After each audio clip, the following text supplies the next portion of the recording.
Hello dear students, Shri BB and PB Hirapra कन्या विद्यालय में आपका स्वागत है। आज हम कक्षा 9 में हिंदी विषय के पद्य 1 के बारे में अभ्यास करेंगे। हिंदी विषय पद्य 1 जिसका नाम है आराधना, वो एक पद्य है जिसके कवि है वसंत बापट। सबसे पहले हम कवि का परिचय देखते हैं। तो कवि के नाम है वसंत बापट, जिसका जन्म सन 1922 में हुआ था और निधन 2002 ईस्वी सन में हुई थी। वसंत बापट जी व्यवसाय से प्राध्यापक रहे हैं।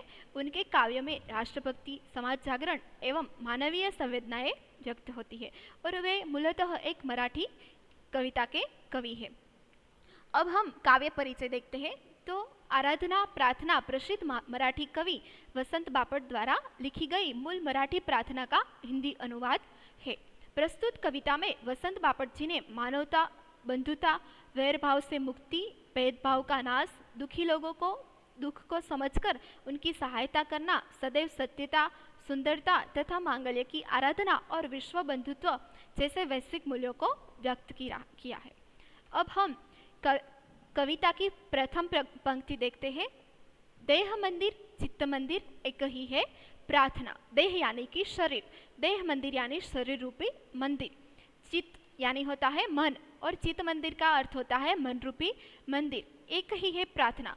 देह रूपी मंदिर और शरीर रूपी मंदिर से हमें एक ही प्रार्थना करनी चाहिए। कैसी प्रार्थना?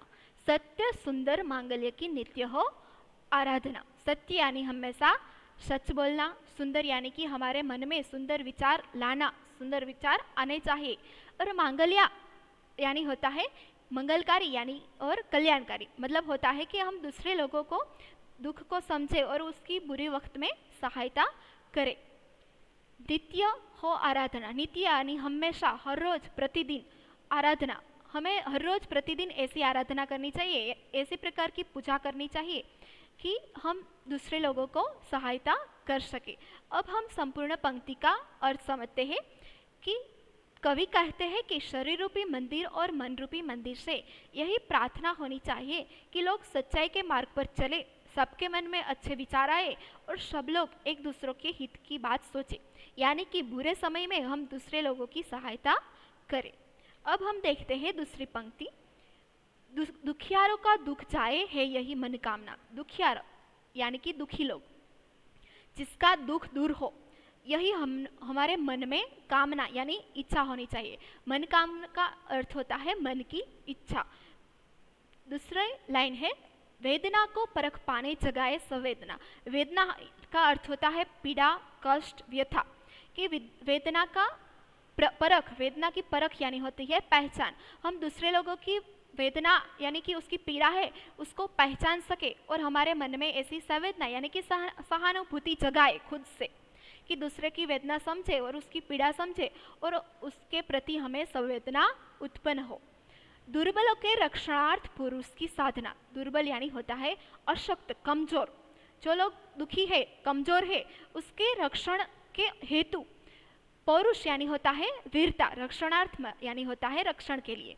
पौरुष यानी कि होता है वीरता, साहस, और साधना का अर्थ होता है उपासना, आराधना, कि हमें दुखी लोगों के रक्षणार्थ हम अपना साहस दिखा सके, ऐसी हमें प्रार्थना करनी चाहिए।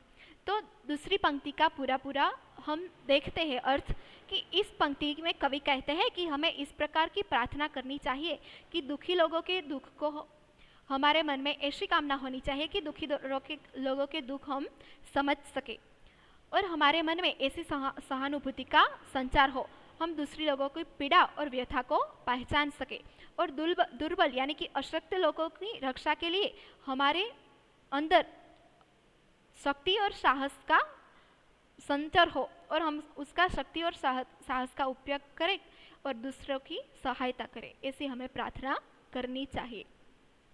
तीसरी पंक्ति देखते हैं। जीवन में नव तेज हो, अतरंग में भावना। जीवन, हमारे जीवन में नव तेज यानी नई चमक, नया प्रकाश आए, और अतरंग, अंतरंग यानी होता है हमारे शरीर के अंदर, यानी कि मन और हृदय में ऐसी भावना यानी कि ऐसी कामना होनी चाहिए, ऐसे भाव होने चाहिए कि जीवन में नव तेज हो, अतरंग में भावना, हमारे जीवन में नया प्रकाश आए और अंदर मन और शरीर में हृदय में ऐसी भावना हो। कैसी भावना? सुंदरता की आस हो, मानवता की हो उपासना, कि हमारे मन में सुंदर सुंदर विचार आए और हमें ऐसी आशा हो कि हमारे मन में सुंदर विचार आए। और मानवता की उपासना, यानी कि उपासना का अर्थ होता है भक्ति, यानी कि पूजा। हमें मानवता की पूजा करनी चाहिए, ऐसे हमें प्रार्थना करनी चाहिए। शौर्य पावे, धैर्य पावे, यही है अभ्यर्थना। शौर्य यानी कि सुरवीरता, बहादुरी। धैर्य यानी होता है धीरज और धीरता। तो हमें ऐसे प्रार्थना करनी चाहिए कि सुरवीरता और धीरज प्राप्त हो। पावे यानी होता है प्राप्त हो, शौर्यता और धीरज प्राप्त हो। अभ्यर्थना, यही है अभ्यर्थना का अर्थ होता है अनुरोध, विनती।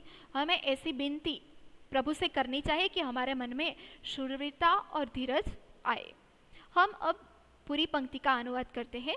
हमें इस पंक्ति में यही प्रार्थना करनी चाहिए कि हमारे जीवन में नया प्रकाश आए, सबके मन और हृदय में सुंदर भावना उत्पन्न हो और सबके मन में सुंदर आशा हो और सब लोग मानवता की पूजा करें। सभी लोग बहादुरी और शूरवीरता से और धीरज प्राप्त करें, ऐसी हमें प्रार्थना करनी चाहिए।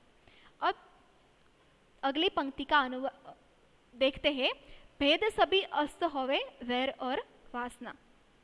भेद का अर्थ होता है भेदभाव। हम एक उच्च नीच के समाज में भेदभाव दिखते हैं कि कोई उच्च ज्ञाति नीच ज्ञाति, ऐसे भेदभाव है वो संपूर्ण तरह से अस्त यानी होता है नष्ट, समाप्त, अंत होना चाहिए। ऐसे भेदभाव समाज में होने चाहिए नहीं। भेद सभी अस्त होवे, कि हमारे समाज में जो ऐसे भेदभाव है वो अस्त, नाश हो जाए।